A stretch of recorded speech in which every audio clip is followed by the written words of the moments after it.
Olá pessoal, aqui é o Anderson, né? E essa aqui é a reflexão a respeito do Evangelho, né? Então vamos lá aqui, né? Direto para o Evangelho aqui. Naquele tempo, né? Naquele tempo, os fariseus fizeram um plano para apanhar Jesus em alguma palavra, né? Então os fariseus, quem eram os fariseus? Os fariseus eram um grupo, né? Um grupo de religiosos da época, sim, com algumas características.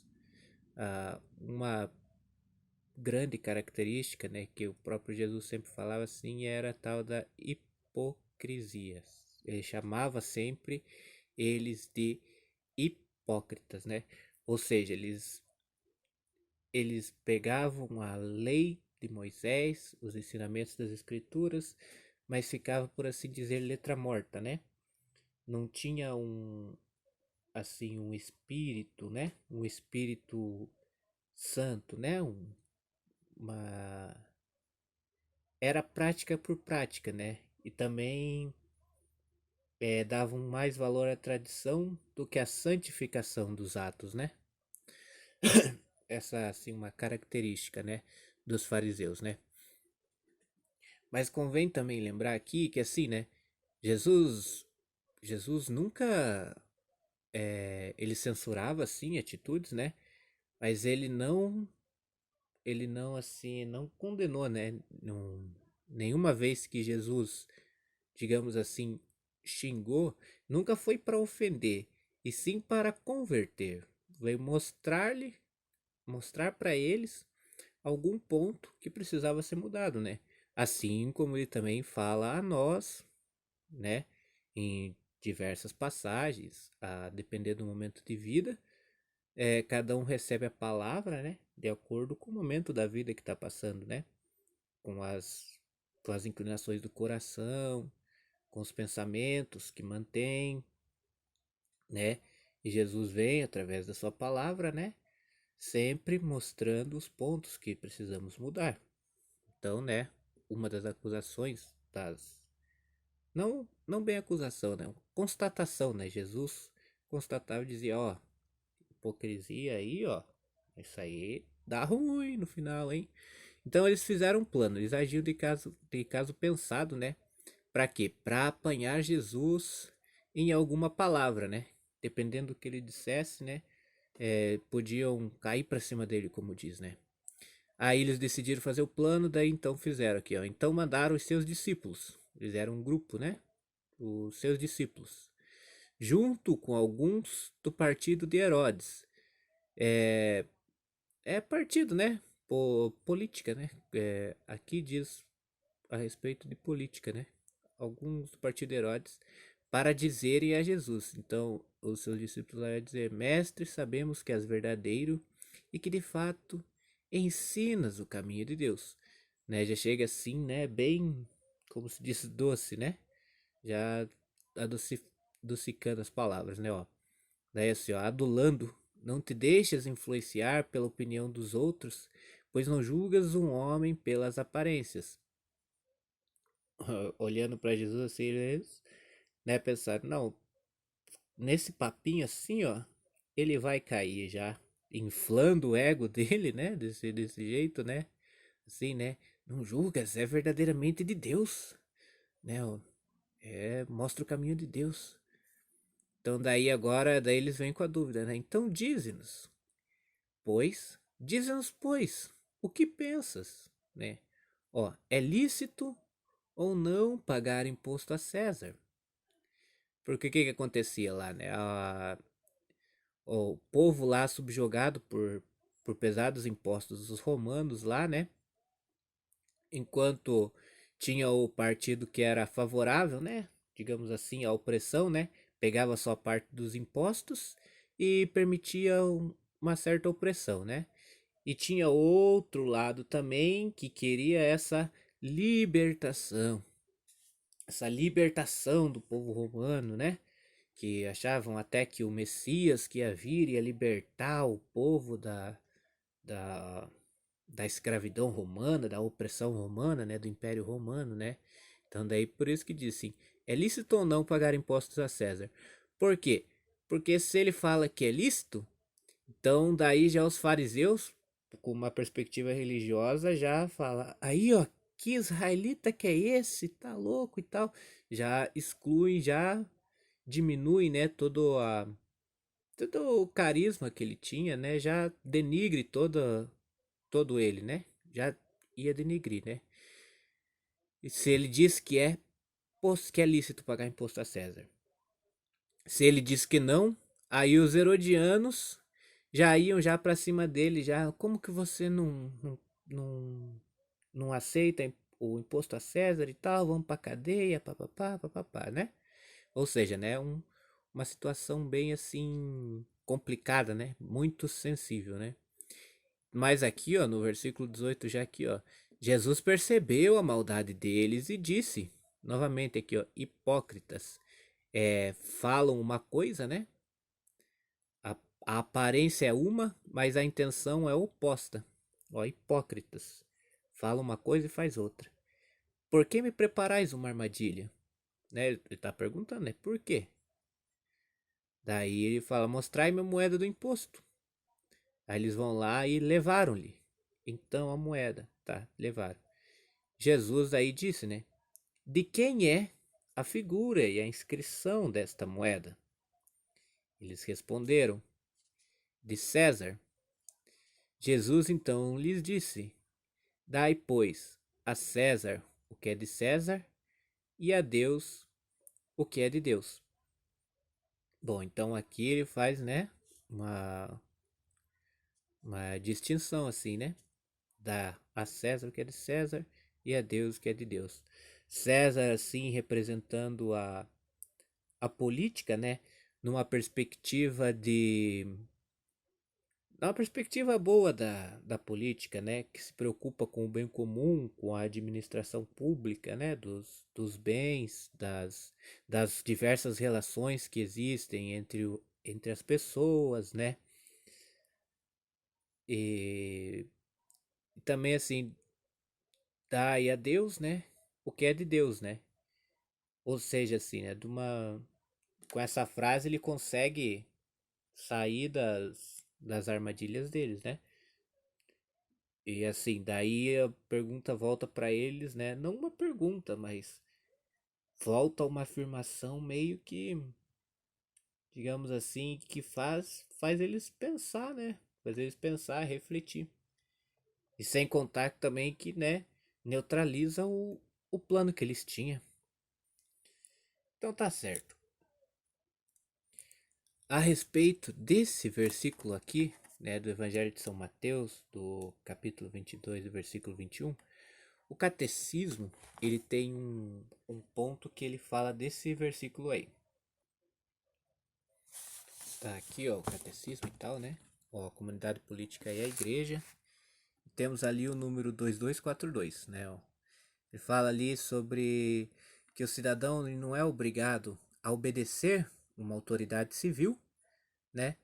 Porque quando é, ó, a recusa de obediência às autoridades civis, ou seja, não obedecer, né? Quando suas exigências, as exigências da obediência à autoridade civil, são contrárias às da reta consciência, funda-se na distinção entre o serviço a Deus e o serviço à comunidade política, né? Devolver, pois, a César o que é de César e a Deus o que é de Deus. Daí outra citação dos Atos, né? É preciso obedecer a Deus antes que aos homens. Esse antes não é temporal, né? É uma questão de primazia.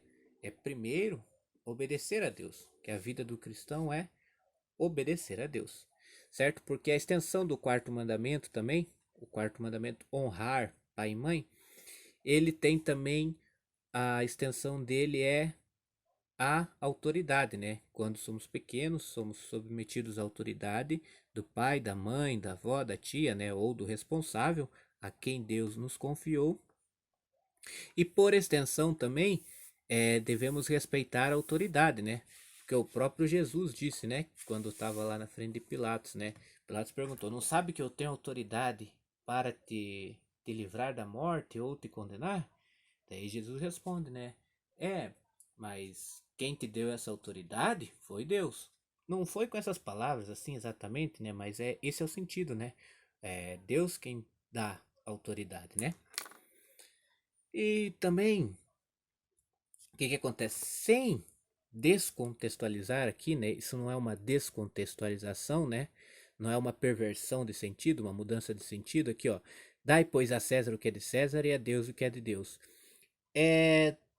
Me lembra muito também o próprio ensinamento, né, que todo mundo recebeu na catequese da distinção entre as tábuas, né? Uma tábua da lei diz respeito aos deveres para com Deus, né? E a outra tábua diz respeito ao convívio entre nós, entre os seres humanos. Bom, a respeito do ser humano em si, né? Pode-se dizer assim que ele tem duas limitações, né? A primeira limitação é quanto à natureza. O que significa assim, né? Quanto à natureza. Por natureza, o homem é uma criatura. Então essa é a primeira limitação, chamada assim de limitação do ser, né? Quanto à natureza. O ser humano, o ser homem, é uma criatura de Deus, né? Ou seja, já é uma limitação, a limitação da natureza, certo? E tem a outra limitação, que é a limitação quanto à liberdade, quanto a limitação quanto à liberdade, né? Quanto à atuação, né? É, os mandamentos são um exemplo disso, né?